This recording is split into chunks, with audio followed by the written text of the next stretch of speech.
ಈ ವಿಡಿಯೋದಲ್ಲಿ ಹಲವಾರು ಆರೋಗ್ಯ ಸಮಸ್ಯೆಗಳಿಗೆ ರಾಮಬಾಣವಾಗಿರುವಂತಹ ಒಂದು ರೆಸಿಪಿಯನ್ನು ಮಾಡಿ ತೋರಿಸ್ತಾ ಇದ್ದೀನಿ. ಬಾಣಂತಿಯರಿಗೆ, ಹೆಣ್ಣುಮಕ್ಕಳಿಗೆ, ಮಂಡಿ ನೋವಿದ್ರೆ, ಕೈಕಾಲು ನೋವಿದ್ರೆ, ಹಾಗೆ ನೂರಾರು ಆರೋಗ್ಯ ಸಮಸ್ಯೆಗಳಿಗೆ ಇದರ ಸೇವನೆ ಅನ್ನೋದು ಒಂದು ಮನೆಮದ್ದು ಅಂತಲೇ ಹೇಳ್ಬೋದು. ಬನ್ನಿ ಈ ರೆಸಿಪಿಯನ್ನು ಹೇಗೆ ಮಾಡ್ಕೊಳ್ಳೋದು, ಹಾಗೆ ಏನೆಲ್ಲ ಸಾಮಗ್ರಿ ಬೇಕು ಅಂತ ನೋಡೋಣ. ಹೆಲೋ ಫ್ರೆಂಡ್ಸ್, ನಮಸ್ತೆ. ಶ್ರೀ ಮ್ಯಾಜಿಕ್ ಕಿಚನ್ಗೆ ಸುಸ್ವಾಗತ.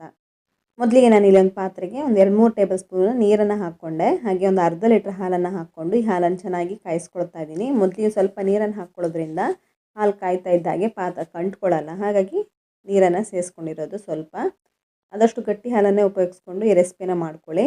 ಹಾಗೆ ಒಂದು 8-10 ಕೇಸರಿ ದಳವನ್ನು ಸೇರಿಸ್ಕೊಂಡಿದ್ದೀನಿ. ಇದ್ದರೆ ಹಾಕ್ಕೊಳ್ಳಿ, ಇಲ್ಲಾಂದರೆ ಸ್ಕಿಪ್ ಕೂಡ ಮಾಡ್ಕೊಳ್ಬೋದು. ಹಾಗೆ ನಾನಿಲ್ಲಿ ಇದನ್ನು ಅಳವಿ ಬೀಜ ಅಂತ ಹೇಳ್ತೀವಿ, ಇದನ್ನು ತೊಗೊಂಡಿದ್ದೀನಿ ನೋಡಿ.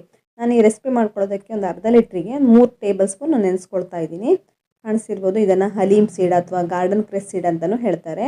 ನೀವು ಆನ್ಲೈನಲ್ಲಿ ಅಥವಾ ಅಂಗಡಿಗಳಲ್ಲೆಲ್ಲ ಸಿಗುತ್ತೆ. ಇದು ಅಳವಿ ಬೀಜ, ಹಲೀಮ್ ಸೀಡ್ ಅಥವಾ ಗಾರ್ಡನ್ ಕ್ರೆಸ್ ಅಂತ ಹೇಳಿದ್ರೆ ಕೊಡ್ತಾರೆ ನೋಡಿ. ಇದೀಗ 3 ಟೇಬಲ್ ಸ್ಪೂನನ್ನು ನೆನೆಸ್ಕೊಳ್ತಾ ಇದ್ದೀನಿ. ನಾನು 3-4 ಗಂಟೆ ಹೊತ್ತು ಇದನ್ನು ನೆನೆಸ್ಕೊಳ್ಳಿ, ಇಲ್ಲಾಂದರೆ ನೈಟ್ ಹೊತ್ತು ನೆನೆಸ್ಬಿಟ್ಟು ಬೆಳಿಗ್ಗೆ ಕೂಡ ಇದನ್ನು ಉಪಯೋಗಿಸ್ಕೊಳ್ಬೋದು. ಈ ಅಳವಿ ಬೀಜದಲ್ಲಿ ಐರನ್, ವಿಟಮಿನ್, ಫೈಬರ್ ಹಾಗೆ ಪ್ರೋಟೀನ್ ಅಂತಹ ಹಲವಾರು ಪೋಷಕಾಂಶಗಳು ಕೂಡ ಸಿಗುತ್ತೆ. ಇದನ್ನು ನೀವು ಡೈಲಿ ಯೂಸ್ ಮಾಡೋದ್ರಿಂದ ವೆಯ್ಟ್ ಲಾಸ್ ಮಾಡೋದು ಕೂಡ ಹೆಲ್ಪ್ ಆಗುತ್ತೆ. ಅಲ್ಲದೆ ಇರ್ರೆಗ್ಯುಲರ್ ಪೀರಿಯಡ್ಸ್ ಇದ್ದರೆ ಇದನ್ನು ಬಳಸೋದ್ರಿಂದ ಅದು ಕೂಡ ಕಂಟ್ರೋಲ್ ಬರುತ್ತೆ. ಇದನ್ನು ನಾನು ಈ ಹಾಲಿಗೆ ಹಾಕ್ತಾ ಇದ್ದೀನಿ. ಹಾಲನ್ನು ಮೊದಲಿಗೆ ಚೆನ್ನಾಗಿ ಕಾಯಿಸ್ಕೊಳ್ಬೇಕಾಗತ್ತೆ, ಚೆನ್ನಾಗಿ ಕುದಿಬೇಕು. ಚೆನ್ನಾಗಿ ಕುದ್ದ ನಂತರ ನೆನೆ ಹಾಕ್ಕೊಂಡಂತಹ ಬೀಜವನ್ನು ಇದಕ್ಕೆ ಸೇರಿಸ್ಕೊಳ್ಬೋದು. ನಾನು ಈ ರೆಸಿಪಿ ಮಾಡ್ಕೊಳ್ಳೋದಕ್ಕೆ ಸಕ್ಕರೆ ಅಥವಾ ಬೆಲ್ಲವನ್ನು ಬಳಸ್ತಾ ಇಲ್ಲ, ಇದನ್ನು ಹಾಗೆ ಮಾಡ್ತಾ ಇದ್ದೀನಿ. ಸಿಹಿಗೆ ನಾನಿಲ್ಲಿ ಖರ್ಜೂರವನ್ನು ಬಳಸ್ತಾ ಇದ್ದೀನಿ ನೋಡಿ. ಇದೀಗ ಹಾಲು ಕೂಡ ಚೆನ್ನಾಗಿ ಕಾದಿದೆ. ಹಾಲು ಚೆನ್ನಾಗಿ ಕಾದ ನಂತರ ನಾನು ನೆನೆ ಹಾಕ್ಕೊಂಡಂತಹ ಬೀಜವನ್ನು ಇದಕ್ಕೆ ಸೇರಿಸ್ಕೊಳ್ತಾ ಇದ್ದೀನಿ. ಬೀಜವನ್ನು ಅಟ್ಲೀಸ್ಟ್ ಒಂದು 2 ಗಂಟೆ ಹೊತ್ತಾದರೂ ನೆನೆ ಹಾಕ್ಕೊಂಡ್ರೆ ತುಂಬ ಚೆನ್ನಾಗಿ ಈ ರೀತಿ ಜೆಲ್ಲಿ ರೀತಿಯಾಗಿ ಅರಳ್ಕೊಂಡು ಬರುತ್ತೆ ನೋಡಿ. 3 ಟೇಬಲ್ ಸ್ಪೂನ್ ಹಾಕಿದರೆ ತುಂಬಾ ಬರುತ್ತೆ. ಇದು ಈ ರೀತಿಯಾಗಿದೆ ನೋಡಿ. ಇವಾಗ ಹಾಲಿಗೆ ಹಾಕ್ಕೊಂಡಿದ್ದೀನಿ. ಕಂಪ್ಲೀಟಾಗಿ ಇದನ್ನು ಸೇರಿಸ್ಕೊಂಡು 2 ನಿಮಿಷ ಹಾಗೆ ಕುದಿಯೋದಕ್ಕೆ ಬಿಟ್ಬಿಡಿ. ಜಾಸ್ತಿ ಹೊತ್ತೇನು ಕುದಿಸ್ಬೇಕಂತಲೂ ಏನಿಲ್ಲ. ನೀವು ಇದನ್ನು ಹಾಗೇ ಸೇವನೆ ಮಾಡ್ಬೋದು, ಬಿಸಿ ಮಾಡಿ ಕೂಡ ತಿನ್ನಬೇಕಂತ ಏನಿಲ್ಲ. ಬೀಜವನ್ನು ನೀರಿಗೆ ಹಾಕಿಬಿಟ್ಟು ಇದನ್ನು ಕುಡಿಬೋದು. ನೀವು ತಂಪಿನ ಬೀಜ ಅಥವಾ ಚಿಯಾ ಸೀಡ್ನೆಲ್ಲ ಯಾವ ರೀತಿ ಬಳಸ್ತೀರಾ ಅದೇ ರೀತಿ ಇದನ್ನು ಉಪಯೋಗಿಸ್ಕೊಳ್ಬೋದು. ಇವಾಗ ಹಾಲಿಗೆ ಕಂಪ್ಲೀಟಾಗಿ ಹಾಕ್ಕೊಂಡಿದ್ದೀನಿ. ಒಂದು 2 ನಿಮಿಷ ಹಾಗೆ ಕುದಿಯೋದಕ್ಕೆ ಬಿಟ್ಬಿಡಿ. ಇದು ಕುದೀತಾ ಇರೋದ್ರೊಳಗೆ ನಾನೊಂದು ಮಿಕ್ಸಿ ಜಾರ್ ತೊಗೊಳ್ತಾ ಇದ್ದೀನಿ. ಇದಕ್ಕೆ ನಾನು ಸ್ವಲ್ಪ ಒಣ ಕೊಬ್ಬರಿನ ಹಾಕ್ಕೊಂಡಿದ್ದೀನಿ. ಹಾಗೆ 8-10 ಗೋಡಂಬಿ, ಬೇರೆ ಡ್ರೈ ಫ್ರೂಟ್ಸ್ ಕೂಡ ಹಾಕ್ಕೊಳ್ಬೋದು. ನಾನಿಲ್ಲಿ ಗೋಡಂಬಿ ಹಾಗೆ ಬಾದಾಮನ್ನು ಮಾತ್ರ ಸೇರಿಸ್ಕೊಳ್ತಾ ಇದ್ದೀನಿ. ನಿಮ್ಮ ಹತ್ರ ವಾಲ್ನಟ್, ಪಿಸ್ತಾ ಎಲ್ಲ ಇದ್ದರೆ ಕೂಡ ಇದಕ್ಕೆ ಹಾಕ್ಕೊಳ್ಬೋದು. ಇನ್ನೊಂದು 8-10 ಬಾದಾಮಿ ಹಾಕ್ಕೊಂಡೆ. ಹಾಗೆ ಏಲಕ್ಕಿನ ಕೂಡ ಹಾಕ್ಕೊಂಡು ಇದನ್ನು ತರ್ತರಿಯಾಗಿ ಪೌಡ್ರ್ ಮಾಡ್ಕೊಳ್ಬೇಕು. ಹಾಗೆ ಅದನ್ನು ಸೈಡಲ್ಲಿ ಇಟ್ಬಿಟ್ಟು ನಾನಿಲ್ಲಿ ಸಿಹಿಗೆ ಖರ್ಜೂರವನ್ನು ಬಳಸ್ತಾ ಇದ್ದೀನಿ. ನಾನಿಲ್ಲಿ ಸೀಡ್ಲೆಸ್ ಖರ್ಜೂರನ ಬಳಸ್ಕೊಂಡು ಈ ರೆಸಿಪಿನ ಮಾಡ್ತಾ ಇದ್ದೀನಿ. ಬೀಜ ಎಲ್ಲ ಹೋಗಿದೆ ಇದ್ರದ್ದು. ಈಗ ನೋಡಿ, ಇದನ್ನು ಚಿಕ್ಕ ಚಿಕ್ಕದಾಗಿ ಕಟ್ ಮಾಡ್ಕೊಳ್ತಾ ಇದ್ದೀನಿ.